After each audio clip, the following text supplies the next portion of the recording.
Every community in Africa has one reason or the other that they discriminate against their own people. The Igbo is not an exception.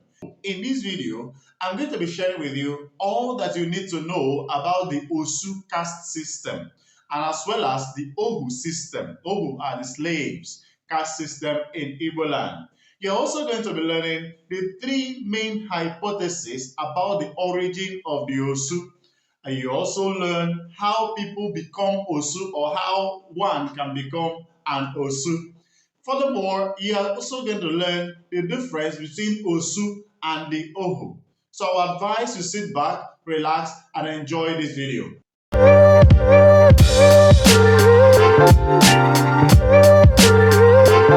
Hello beautiful people, you're welcome back to my channel. My name is Dr. Ebuka and I welcome you to the Igbo lab. In this lab, we dissect everything about Igbo language, Igbo history, Igbo culture, as well as Igbo art.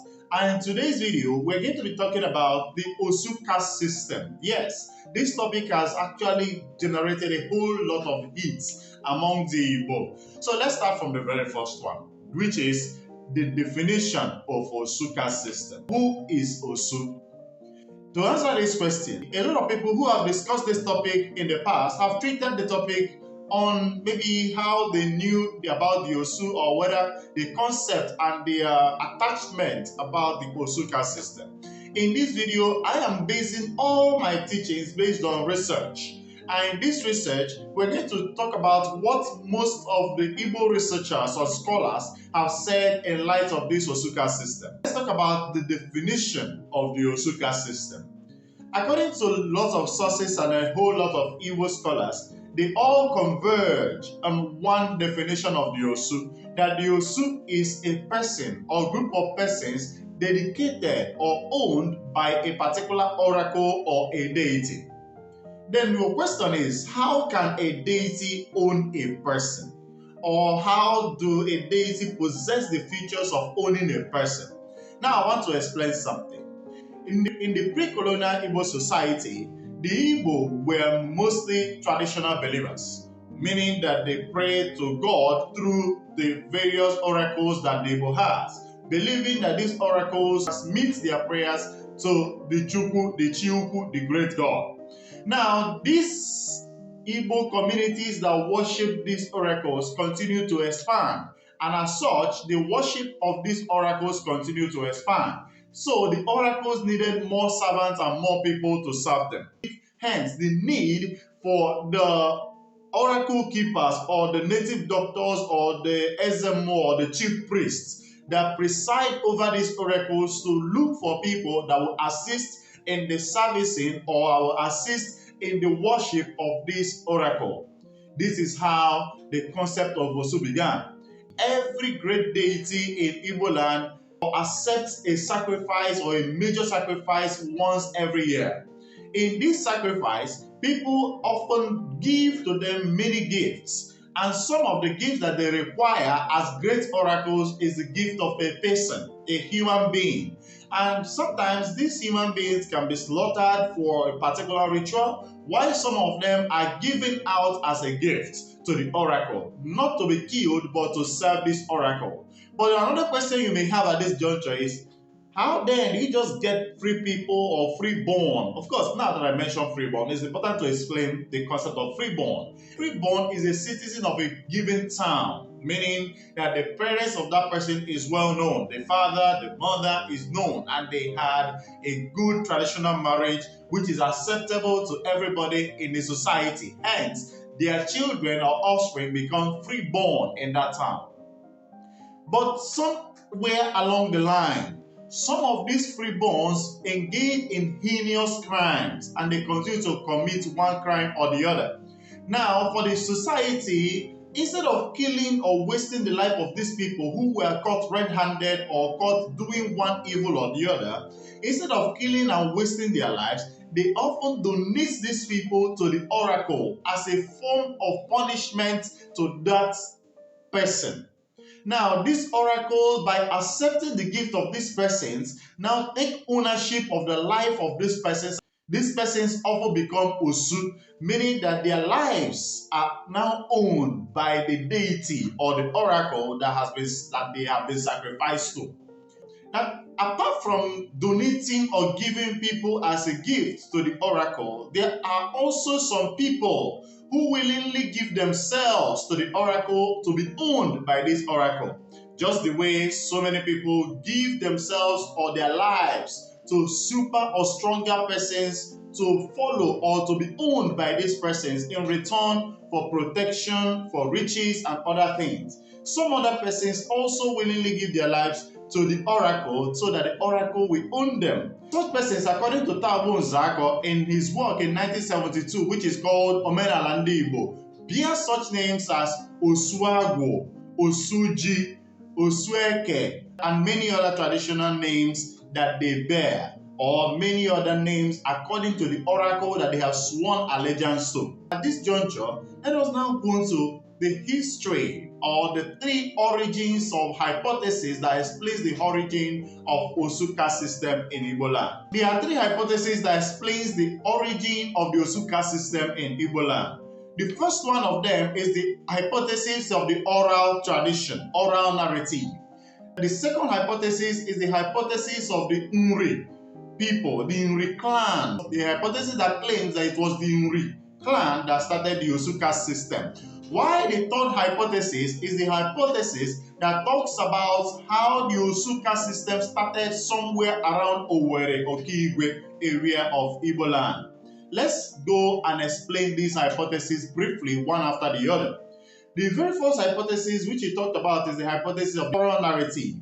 Now, it's important to remember that this oral narrative goes to support the fact that in the pre-colonial Igbo society, people worshipped the oracles and different deities with the belief that these deities transmute or transmit their messages or their prayers to the Chiuku, the great god. Each of these great oracles accept a human sacrifice every year.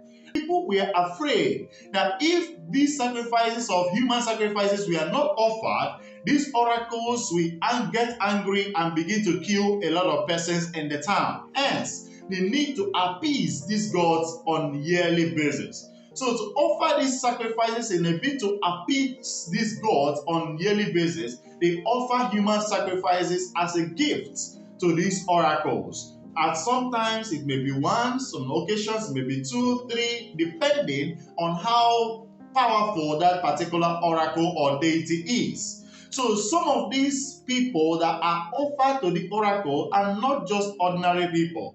They are people that have been convicted of one crime or the other in the society, which is why the Osu is seen as unclean people, because they were naturally not clean people before they were handed over to the oracle. And immediately the oracle took ownership of them, they become unclean for people to communicate or mingle with them. Hence, the outcast position they are given among the Igbo, because people don't want to, relate with those kind of people that are owned by the powerful oracle. Now, let's go to the second hypothesis that claims that the Osu caste system was actually started by the Nri clan. To understand this, it's important to understand the place of the Nri people in the pre-colonial Igbo society.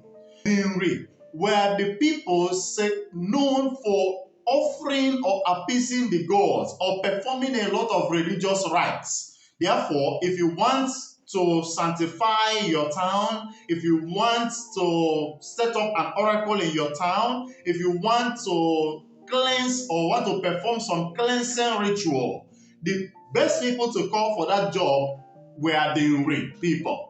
Because the Nri, because of their ancestry, because of their relationship, or because of their position as the place where Eri, the father of the Igbo, made his home, the Nri now got the rights, the religious right to perform religious rites all in all Igbo land.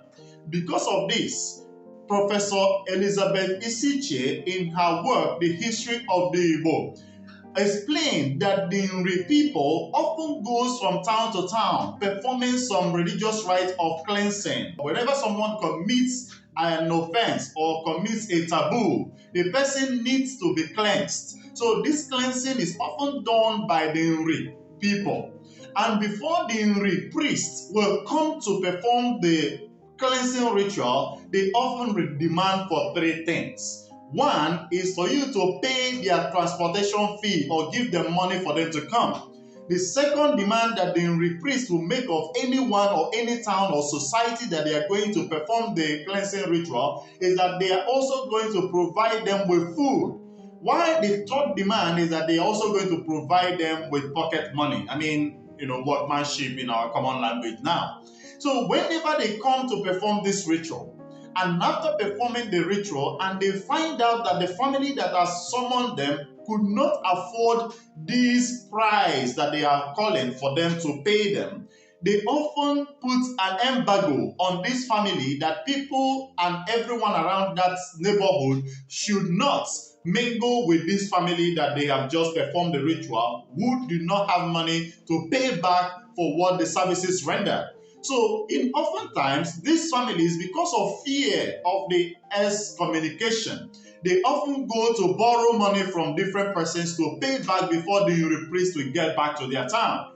But there are some cases where the families, after going to borrow, still end up not being able to raise the money needed to pay this Nri priest. So in that particular instance, that particular family remain outcast to everyone or remain forbidden to everyone around the neighborhood. So they cannot mingle and people cannot mingle with them. And as such, they have become outcast right in their own town. And whenever a need arises, maybe a king dies, because I don't know if you must have heard about the situation where great kings are buried with human heads in pre-colonial Igbo society. So whenever such occasion comes up for a person to be buried with a king or a chief, or for a person to be given to the oracle as a sacrifice, this family that has been excommunicated by the Nri people were the first to be thought of. So they are always the first to be given, because they are already seen as unclean by the members of the society. They are always the first to be given to the oracle as a gift or to be used to perform some certain sacrifices or rituals. So that is the second hypothesis about the origin of the Osu. The third hypothesis of the origin of the Osu is the hypothesis that claims that Osu began somewhere around Owerri or Kigwe area of Imo State. The proponent of this hypothesis is G.T. Baston, who in his work claims that in the pre-colonial Igbo society, a particular town around Owerri or Kigwe area had one of their chiefs, their respected chief, murdered. So they tried to retaliate for the death of their chief. In trying to retaliate, they needed to consult the oracle if the oracle will fight on their behalf. So they consulted an oracle in Arochukwu. Having consulted the oracle told this chief that came to consult him that they should go and perform a ritual on the grave of that dead chief that they want to retaliate his death. So, but for them to perform that ritual and for the ritual to be accepted, the ritual must be performed by a priest from Arochukwu. They went back, prepared for the ritual, but on the day that they were supposed to perform the ritual, the priest that was scheduled to come from Arochukwu ended up not showing up. So these people, angered by this, they went ahead, they called one person amongst them, and gave the person all the rights and all the gifts and privileges that they were supposed to give to the priest coming from Arochukwu to perform the rites. And they gave it to this person and gave the person the burden of performing the rite on behalf of the Arochukwu person. The person that they chose, they called the person Osu. Now this person that they called Osu now performed the rite on behalf of the Arochukwu priest that was supposed to come earlier. Having performed the rite, from that day onward, this person now retained the position as a mediator townspeople and the spirit. And all the children given birth by this person that will have now been called Osu were all named Osu. So that's how G.T. Basden claimed that Osu began from somewhere around Owerri or Kigwe area. The third lesson that I promise you're going to learn from this video, which is how to become an Osu. There are many ways to become an Osu in Igbo philosophy. One is by one giving himself over to the oracle to be owned by the oracle. I mean, people running to the oracle to be owned by the oracle. Now, someone will wonder, why would anybody go to the oracle to be owned by the oracle? Now, remember that in pre-colonial Igbo society, there used to be inter-tribal wars. And in some cases, when a neighboring town overpowers another town that we are fighting with, some people often run to the shrine of a powerful oracle for the oracle to protect them. And in some cases, the oracle comes out mysteriously to save the lives of those people that had run to his shrine for protection. Immediately, he finishes the work of protecting those people from the enemies. From that moment, those people owe their lives to the oracle and as such become an Osu to the oracle. And also, in giving one's life to the oracle, some people willingly go to the oracle and dedicate their lives to the oracle and say, man, oracle, I just wanted to have me. Because they want to believe that that oracle, in return, will give them all that they need, including riches, protection from the enemies, and many other things. So that is one. The second way someone can become an Osu is by being bought and dedicated to the oracle. Now, in pre-colonial Igbo society, there used to be slave markets where, of course, someone will wonder, why slave markets? Remember that I just mentioned in the previous example I just gave now, after each war, after every intertribal war, there are victors and there is vanquished. And the vanquished always goes back to the victors as captives of the victors. So these victors often sell their captors in the slave market. And in some cases, when the oracle needs a person as a sacrifice, the people always go to the slave market to buy the slaves and then offer to the oracle as a gift. And in most cases, when these slaves are bought and given to the oracle, these slaves officially changes their status from being an Ohu, a slave, to becoming an Osu.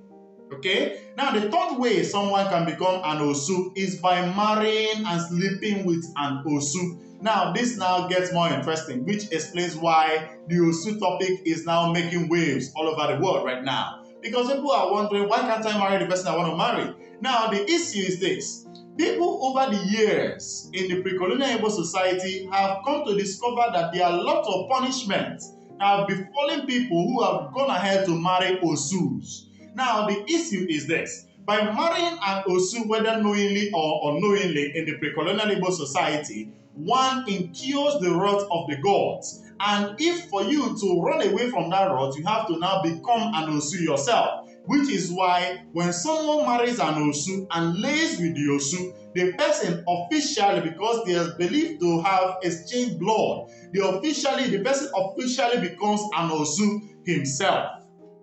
The fourth way for someone to become an Osu is by being an offspring of an Osu yourself. A person who is born by an Osu parent is officially an Osu. The fifth way for one to become an Osu is by killing an Osu. In pre-colonial Igbo society, people don't relate with the Osu because they are afraid of drawing blood from the body of the Osu, which incurs the wrath of the owner of the Osu, which is the god.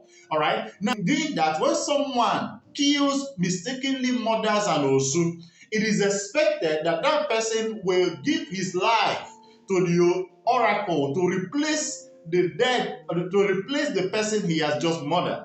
But in some cases, to avert this, the person who murdered the Osu will now go to the slave market and buy another human being and give back to the oracle to replace the person that he just murdered with some other rituals that were performed. So that is that. Now, the next way someone becomes an Osu, which is the sixth point or the sixth way, according to the teachings, is that when a person sleeps at the shrine, a shrine of the oracle, overnight, you sleep there maybe from night till next morning, it is believed officially that the person has become an Osu.